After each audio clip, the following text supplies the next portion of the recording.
നമസ്കാരം. പെരികമന ശ്രീനാഥ് നമ്പൂതിരിയാണ്. പുതിയൊരു വാരഫലത്തിലേക്ക് എല്ലാവർക്കും സ്വാഗതം.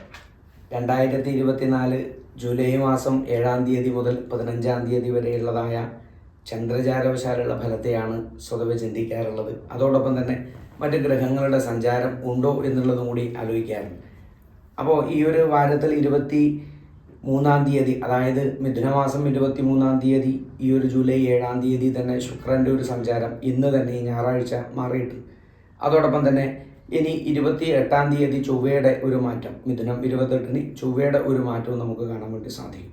2 ഗ്രഹ സഞ്ചാരങ്ങളാണ് ഈ ഒരു വാരത്തിൽ കാണാൻ സാധിക്കുക.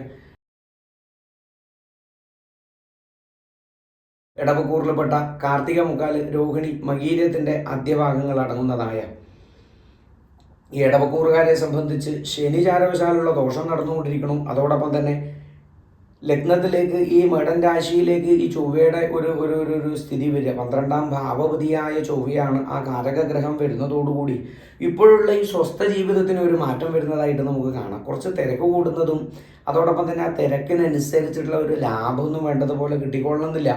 അതൊക്കെ ഈ ഇടവക്കൂറുകാരൊന്ന് ശ്രദ്ധിക്കുക. ഒന്നുകൂടി കുറച്ചുകൂടി ഒരു ബുദ്ധിമുട്ട് വരുന്നതായിട്ട് കാണാം. നിത്യജീവിതത്തിൽ തിരക്ക് വർദ്ധിക്കും, സ്വസ്ഥത പോകുന്നതൊക്കെ ആയിട്ട് കാണാം. എങ്കിൽ വാക്ക് സംബന്ധപ്പെട്ടിട്ടുള്ള ദോഷങ്ങൾ ഒന്ന് ശ്രദ്ധിക്കേണ്ടതാണ്. സൗഹൃദങ്ങളിലും മറ്റും അസ്വസ്ഥതകൾ ഉണ്ടാവാനും സൗഹൃദങ്ങളിലും മറ്റും അലോഹ്യം വന്നു ചേരുന്നതിനുമൊക്കെ ഈ വാക്കുദോഷം ഒരു കാരണമായേക്കാം ഈ ഇടവക്കൂറിൽപ്പെട്ടിട്ടുള്ളവരെ സംബന്ധിച്ച്. എങ്കിൽ വിദ്യാർത്ഥികളെ സംബന്ധിച്ച് വളരെ അനുകൂലത്തിൽ നടക്കുന്ന ഒരു കാലഘട്ടമാണിപ്പം. എങ്കിലത് ഈ ഒരു വാരത്തോടു കൂടി ലേശം ഒരു ബുദ്ധിമുട്ട് വരുന്നേക്കാം.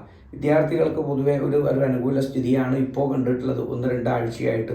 എങ്കിൽ ഈ ഒരാഴ്ച മുതൽ ലേശം ഒരു ചെറിയ തടസ്സങ്ങളൊക്കെ പഠിക്കുന്ന കാര്യത്തിലൊക്കെ കണ്ടുവരാൻ സാധ്യതയുണ്ട്. തൊഴിലവസരങ്ങൾ വന്നു ചേരുന്നതിനും വിവാഹ പ്രണയ ജീവിതത്തിൽ ഏർപ്പെട്ടിട്ടുള്ളവർക്ക് അത് പുതിയൊരു തലത്തിലേക്ക് നീങ്ങുന്നതിന്, അതായത് വിവാഹ ജീവിതത്തിലേക്കും മറ്റും നീങ്ങുന്നതിന് ഒരു കാരണമായേക്കാം ഒരു പരിധി വരെ. ദാമ്പത്യ ജീവിതത്തിലൊക്കെ ഏർപ്പെട്ടിട്ടുള്ളവരെ സംബന്ധിച്ച് പ്രത്യേകിച്ച് അങ്ങനെ ഒരു ബുദ്ധിമുട്ടുള്ള ഒരു കാലഘട്ടമായിട്ട് കാണേണ്ടതില്ല. അതോടൊപ്പം തന്നെ ആരോഗ്യ കാര്യത്തിൽ പ്രായമുള്ളവരെ സംബന്ധിച്ചിട്ട് നോക്കിക്കഴിഞ്ഞാൽ അവരെ സംബന്ധിച്ച് സന്ധിവേദനകൾ വളരെയധികം ബുദ്ധിമുട്ടിക്കുന്നതായിട്ട് കാണാം. വാതരോഗങ്ങൾ, അതോടൊപ്പം തന്നെ വളരെ നിസാരമെന്ന് കരുതിയത് കുറേ കാലങ്ങളായിട്ട് നിസാരമായിരുന്ന അസുഖങ്ങളൊക്കെ മൂർച്ഛിച്ചു വരുന്നതായിട്ടുള്ള ഒരു കാലഘട്ടമായിട്ട് ഇടവക്കൂറുകാരൊന്ന് നോക്കുന്നത് നല്ലതാണ്.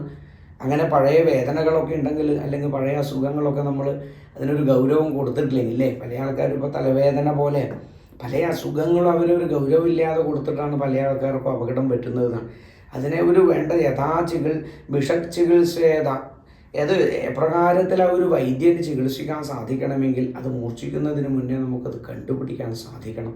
അതൊക്കെ ഇടവക്കൂറിൽപ്പെട്ടിട്ടുള്ളവർക്ക് അനുഷ്ഠിക്കാൻ വേണ്ടി ഒന്ന് ശ്രദ്ധിക്കാൻ വേണ്ടി സാധിക്കണം. എങ്കിൽ തൊഴിലവസരത്തിൻ്റെ കാര്യത്തിൽ ഒരു ബുദ്ധിമുട്ട് തന്നെയാണ്. കർമ്മ മേഖലയിൽ ബുദ്ധിമുട്ടുകൾ വരുന്നതിനും തൊഴിലുകൾ തടസ്സപ്പെട്ടു പോകുന്നതിനും ഏറ്റ കാര്യങ്ങൾ കൃത്യസമയത്ത് നമുക്ക് പൂർത്തീകരിച്ച് കൊടുക്കാൻ പറ്റാത്തതൊക്കെ ഒരു ബുദ്ധിമുട്ടൊക്കെ ഉണ്ടാവും. വെള്ളിയാഴ്ച ദിവസം ഗണപതി ക്ഷേത്രത്തിൽ ദർശനം ചെയ്യുക, അതോടൊപ്പം തന്നെ ഗണപതി ഹോമം ചെയ്യുക, അതോടൊപ്പം തന്നെ ഗണപതിക്ക് തേങ്ങ ഉടക്കുക, തടസ്സങ്ങളൊക്കെ ഉള്ളവർ അങ്ങനെയുള്ളതൊക്കെ ചെയ്തു കഴിഞ്ഞാൽ ആ ഒരു വിശ്വാസത്തിനും യുക്തിക്കും അനുസരിച്ചിട്ടുള്ള വഴിപാടുകളൊക്കെ ചെയ്താൽ അല്പം ഒരു മനസമാധാനവും കാര്യങ്ങൾക്കൊരു പുരോഗതി ഉള്ളതായിട്ട് നമുക്ക് മനസ്സിലാക്കാൻ വേണ്ടി സാധിക്കും. ഈ ഒരു വാരത്തിൽ ഇടവക്കൂറിൽപ്പെട്ടിട്ടുള്ളവർ ശനിക്ഷേത്രത്തിൽ നീരാഞ്ജനം ചെയ്യുന്നതും, അയ്യപ്പസ്വാമി ക്ഷേത്ര ദർശനം ചെയ്യുന്നതും, മുത്തപ്പ സ്വാമി ക്ഷേത്ര ദർശനം ചെയ്യുന്നതൊക്കെ ശീലമാക്കുക. അത് വളരെയധികം മനസ്സിനൊരു സമാധാനത്തെ നൽകും ഈ ഒരു വാരത്തിൽ. ഒപ്പം സുദർശന യന്ത്രം ദേഹരക്ഷയായി ധരിക്കുക, അതൊക്കെ ശനികവചം ദേഹരക്ഷയായി ധരിക്കുക, അതൊക്കെ നമ്മുടെ കൂടെ ഒപ്പം ചേർക്കാൻ കൂടി സാധിക്കട്ടെ.